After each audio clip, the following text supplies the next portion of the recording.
I'm Dr. Rani Leeny Kilde from Finland, but I live in Norway. Actually, I've lived in 10 countries or worked in 10 countries.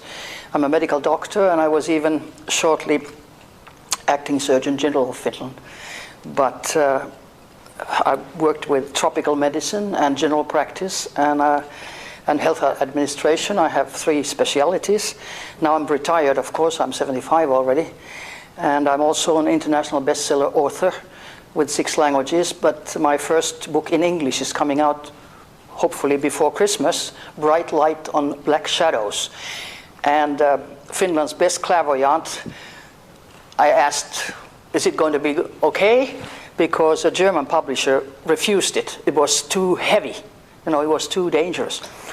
So she said, I see a book that's growing. It has golden covers and silver sides. That sounds very good. I said, great.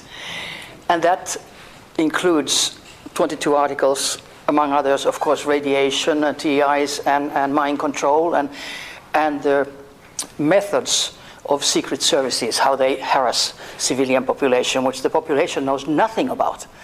Because they've been doing it for decades, and people just die off. They use, as we know, they use food as a weapon. Monsanto, you know, gene-modified foods, which are forbidden in Russia. I think that's one good thing about Russia. They forbid that. And then they use weather as a weapon. You know, they have hurricanes and Fukushima, the biggest catastrophe in the history of mankind.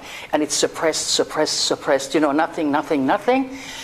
And it has a tremendous effect. Infant mortality went up in California in 11 weeks immediately. Even in Vancouver, even in Pennsylvania, you know, it spreads with the winds. And nothing is told to the public, because all the big news today, and this is important, put it upside down. Put it upside down when they say, like they say, war is peace and peacekeeping is war. Everything put upside down, so then you know the truth. And people are being deceived by the mass media, by the newspapers, radio, whatever, especially about our cosmic contacts. Or do you think that actually we are flying, when I say we, I mean human beings on planet Earth. We are flying constantly to the moon, to Mars, to Saturn. That's for sure, because I've talked to people even who have been. I've talked to a man who's been to the moon, for instance. And we're never told this. White House says we have no evidence of any contacts in cosmos, and we have no evidence of extraterrestrial life on planet Earth. And what happens in Russia? We had an interview in paranormaliblogi.net. It's the biggest alternative net web in Finland. Over 300,000, no, not 300, 30,000 or something hits every month. It was 300, I think. Anyway, it's the biggest one. And there is the Prime Minister of Russia, Medvedev's interview in Russian with Finnish subtitles. And he says when the president becomes a president in Russia, like Putin now, he gets 2 attaché cases. One is the code for atom bombs, and the other one is knowledge about extraterrestrial life in the universe and here. And White House says nothing. So for once, Russia gives good information. RT was supposed to come here. We tried. And Daniel Estulin is an RT Russian TV journalist. He resigned because they said no to this conference. That's something. So you get information mostly in conferences. You meet people. You know, I met in Moscow, I met cosmonauts. General Popovich opened it. Dr. Ashasa was the chairman, and I didn't know at that time that he was chief of Navy intelligence in Russia. That was in the beginning of the 90s. So people like that, you meet at the conference, you talk, and you find out. So I would say to anybody, go to international conferences or national conferences. You get information which you do not normally read in the newspapers. So that would be advice, absolutely, if you want to know what's going on in the world. I don't know if this is in Polish TV or is it in Secret Service TV or whatever. But anyway, again, whoever sees it gets a little bit of information which they probably didn't have before. And I arranged a big conference in 1996 in Finland, financed it myself because I got so pissed off with everybody. I said, fine, I don't have a car, so I'll put the money into a conference, UFO conference, and I got the best names, like Professor John Mack, yes, who is deceased, and I suspect that he was run over deliberately after a conference, mind you, and others. Leo Sprinkle, professor at the University of Wyoming, who has arranged UFO conferences for decades, etc. And because the social and health minister of Finland at that time was a friend of mine, because she was a young doctor when I was a senior doctor, so she was working for me. And I said, now you are the minister and I am a doctor, but come and open it. And she said, fine, let me, give me the details. So I wrote a long sort of opening address. And the conference was starting on Saturday at 9, and Friday night the male secretary called me and she's cancelled. What? So I opened the conference, but because she cancelled and the word had gotten out that the minister is opening a UFO conference, I mean, that's worldwide news. So the conference got so much publicity that every single newspaper and TV and radio station was talking about it. And probably it was the prime minister who, a Bilderberger, who said no. But it's good he said no, because then the publicity got, through the whole Finland. So that way you get information about cosmic contacts. Think that we fly to the moon all the time. They have mining activities there. I got some pictures years ago about the moon. Beautiful, landscape, green, lakes, whatever, in a normal UFO conference. You can buy them there. Well, of course, when I came to Finland and started, distributing these pictures, Secret Service or somebody just took them. They vanished. They use dematerialization. The technology that is available today is fantasy. There was a CIA agent who was dying, and he said to his son that this you cannot talk until I and mother are dead. So now they're both deceased, so he went to YouTube and stated that father said that CIA has a technology which is from 100 to 300 years more advanced than academic research. 300 years more advanced? We can't even imagine. I mean, come on, 150 years ago, we didn't have electricity, we didn't have cars, we didn't have airplanes, we didn't have anything. 300 years more advanced. Of course we can't understand it. So dematerializations and materializations, which they harass people with, you have something in your hand that, hey, where did it go? I was lecturing in Newcastle many, many years ago, and I took my watch so that I could keep the time. And I put it there, and all of a sudden, in the middle of the lecture, well, I just looked, did it drop? No, it was just gone for good. So at the airport, I bought a cheap watch just to follow the time. I went home to Oslo. I live in Oslo. At that time I lived, now I'm outside of Oslo. And I just thought this was very strange. 3 days passed, and number 3 is a code for Secret Service criminality, one of the codes. 3 days passed, and I was cleaning up the room. My husband was smoking 40 cigarettes a day, and while I was in Finland, I was leading the anti-smoking campaign. So I said, would you please stop at least for the campaign? And all of a sudden, hey, what happened? The clock, which disappeared in Newcastle while I was talking, was materialized into the ashtray. Materialized. And I thought, gee, maybe it came through dimensions, so maybe it's hot, so I I'll try that I don't burn my fingers. No, it was ice cold, but it was still having British time. And it was next to our wedding picture. And I had no idea that in a couple of months we were separated. So, they know your future, and they sort of give codes what's going to happen. And of course, this is incredible. But it's just materialization, dematerialization, today's technology, which is fantasy. But when people don't know it, You know, and then psychiatrists, you know, that lot. I mean, they come and say, you know, oh yeah, you're being followed. Right, you're being followed. Okay, you're paranoid, you know. Come on, everything that secret services do to civilians is put into the Diagnostic Statistical Manual for Mental Disorders as sign of schizophrenia or paranoia or whatever. Even, can you imagine, if you oppose the government, read Diagnostic Statistical Manual for Mental Disorders number 5, it came a year ago.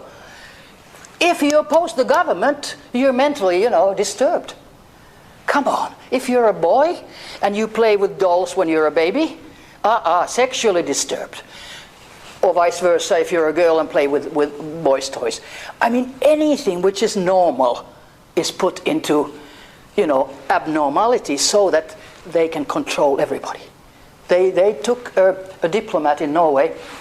She wrote a book about all kinds of atrocities, which was true. One day the police just comes and puts her into handcuffs and takes her to the asylum, and there they gave her injections and she never became normal again. So this is what we're up to. So what can we do? Use your mind, mind. We're energy bodies. Our energy body is full. Every cell vibrates. Every single cell, even if it looks solid, but it's not solid. 70% of our body is water, 87% our brain is water. So what holds it together? Energy. And Einstein even said energy never disappears, it just changes form. So we can get out of our physical body with the energy body. And Americans use it for espionage and space travel. It's easier to send you to another planet with your astral body, energy body, than take a rocket, you know, which may explode like they do. And what is very, very important to find out about the energy body, it is a copy of your physical body without handicaps. So if you have an amputated arm, you still feel that the fingers hurt. You don't have fingers anymore. That is the energy body that has the feelings. Energy body has all emotions. Energy body has all your intelligence. And that is proof that, you know, you have sort of a phantom effect known in medicine. And what is more important is that energy body does not have sexual organs. It doesn't have inner organs either. It's like a light body vibrating. But it does not have sexual organs. They are, of course, in the physical. We need it for reproduction and sexual pleasure. But we are all, in a way, neutral or androgyne. And that explains, for instance, when some people say that, oh, I feel like I'm a woman, but I'm in a male body or something. I want a sex change. So in a previous existence, they probably have been very, very many times in that female body. And then they jump into the male body and they have trouble. I mean, you know, they have psychological trouble. They want back to the feelings of the previous existence. And of course, also homosexuality can be explained, because 10% of people in hypnotic regressions, which I've done previously, I'm retired now, but they say that they have had sex change. 10%, and 10% about, including the how would I say, the hidden homosexuals. It's about 10% of the population. So it's very important for people to understand that it's okay, you're whatever you are an energy. And that is what is most important. Not your physical appearance, not if you're black or white or yellow or brown or whatever. That's not important. It's the energy.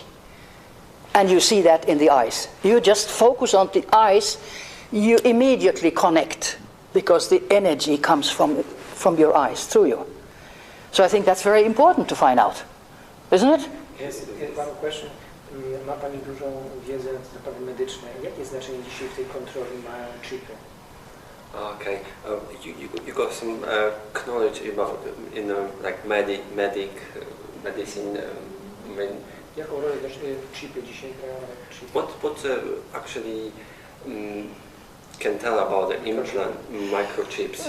Implant microchips have been used actually. Like I mentioned in my lecture, that the first electrodes were put into the brain 1874 already in Dayton, Ohio, in a hospital, Good Samaritan Hospital, to change the behavior. It's for behavior modification. Now, of course, the chips get smaller and smaller and smaller. 60s, 70s, they were about 1 centimeter, then the size of rice grain, and now they are nano size, which means they are 2 micromillimeter when your hair is 50 so you cannot see them anymore, you cannot remove them. They are there, they're put into injections like swine flu, influenza injections. Everybody who took that now has a chip. And when you have a chip, you can be totally controlled. Totally controlled. That means that at the headquarters of the police or the military, they have computers, supercomputers, and they can connect to your chip via satellites. It doesn't matter where in the world you are. You can be in Saudi Arabia or Qatar or whatever. They connect with you. It's like you have a brain signature, like we have fingertips that are unique. So we also have a brain signature. So you don't actually need a chip to be connected. So it's not that bad, but it is for the transformation of the human race. That's what the elite sort of excuse is why they're doing this.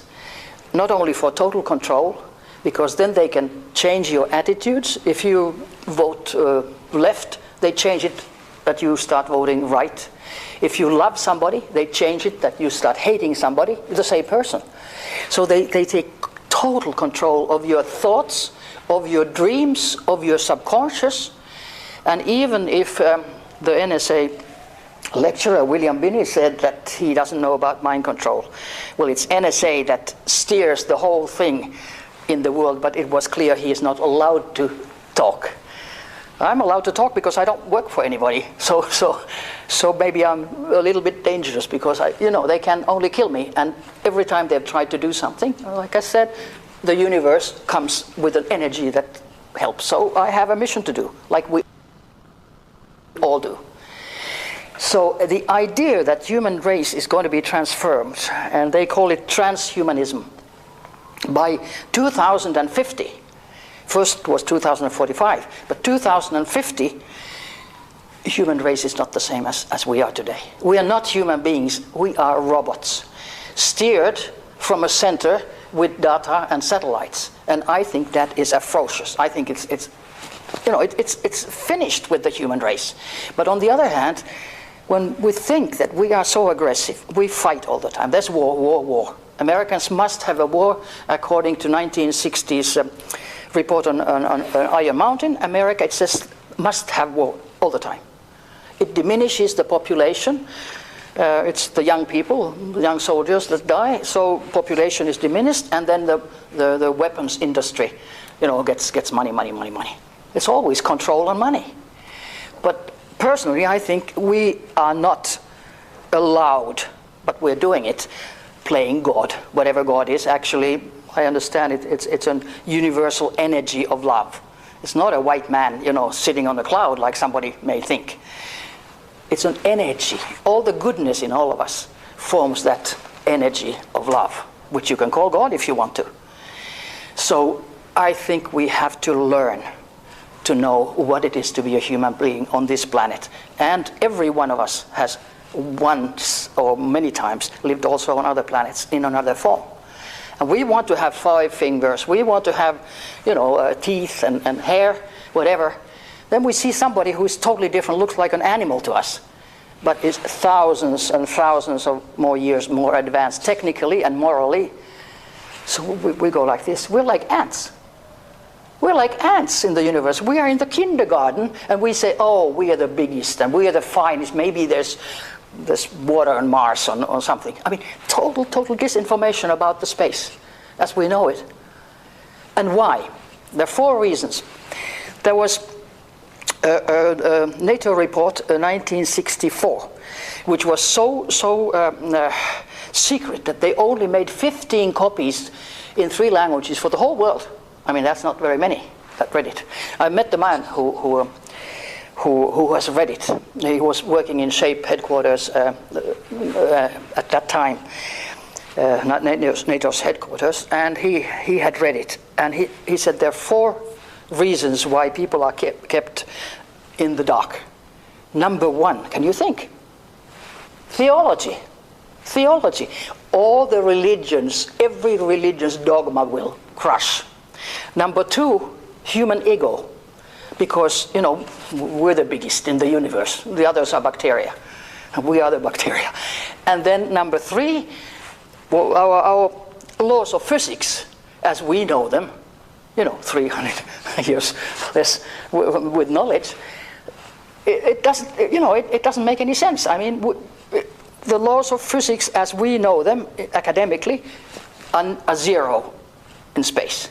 And then the 4th was economy. It will crush and has a great effect on anything. Those 4 reasons.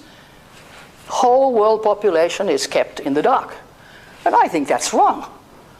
Why does the military, you know, it was US military, of course. Why NATO? Why do they, you know, it's only for control. Control, control, control. So we have to rebel. We have to have a French Revolution with you know, sort of that, hey, it's not the elite that decides, it's the people that decide. And we should be able to know and have the knowledge and the contacts. And there are so many people who have contacts, but they don't dare to talk about it because, you know, a psychiatrist goes, oh, I have a contact. Well, you know, I fly to the moon every night. Ha ha, come into the asylum. But they do because they go out of their body. And already in 1992, no, it was 1996, I was in the States, and they said that, that the US military was putting, at that time, $6 million into research of parapsychology and cosmic contacts and whatever. Now, that figure has to be up now. I don't know how much they put in the money into it, but I've been in the Virginia Center, Monroe Institute, where they were training the military and civilians. I didn't take their courses. They offered one, but I said no.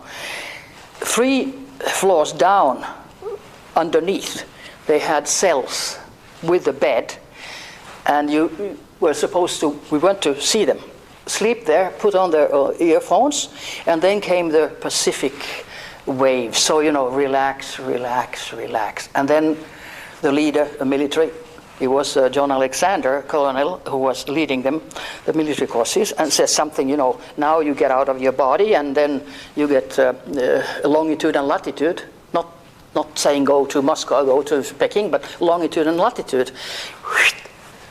You go there, you look around, and then come back, and then you report what you saw. And it was, you know, that's it. But they don't let you be out.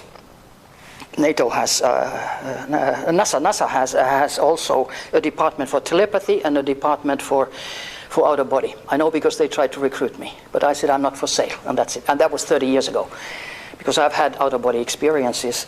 So they do not let you be out if you're a white person more than 8 hours, because they say that your body starts deteriorating when the energy is out. So 8 hours you can go and fly wherever you want on this planet or another planet. Now it sounds totally fantastic. And of course people don't believe it because they don't know. Ignorance is the biggest illness of this planet. Total ignorance. We use only less than 10% of our brain capacity. I mean, usually 3 to 5, 8%. Why don't we use 90% more? I think the answer is very, very simple. Einstein or somebody who is, you know, a real hero in science could have used 30%. But we are trying to destroy this planet with wars, with this 10% brain capacity. If we had 100%, we wouldn't exist. I mean, this planet would have flown into pieces. So there's a reason for it, and there is the reason to change the human race. Change it. But they're doing it wrong in my mind, because they're mixing animals and humans. Click in Google, chimeras. Those are the experiments. 2 laboratories in the United Kingdom have already created 150 chimeras, mix of humans and animals. And why do they do that? To use them for medical research. See? for research. The word research, you can do anything. And that's, in my mind, immoral. You have to have ethics when you do research. But today's world does not have moral and ethics. And that's it. So let's try to do something. Spread the word, and use your brain capacity to create a peaceful, good, fine planet for all of us without wars. And we can do it if 7 billion start every day thinking, I want peace, I want peace, I want peace. And 7 billion, you know, the guns would stop working. They couldn't. So there's a job to do for everybody. We have a mission, every one of us. Right? Thank you very much. Thank you.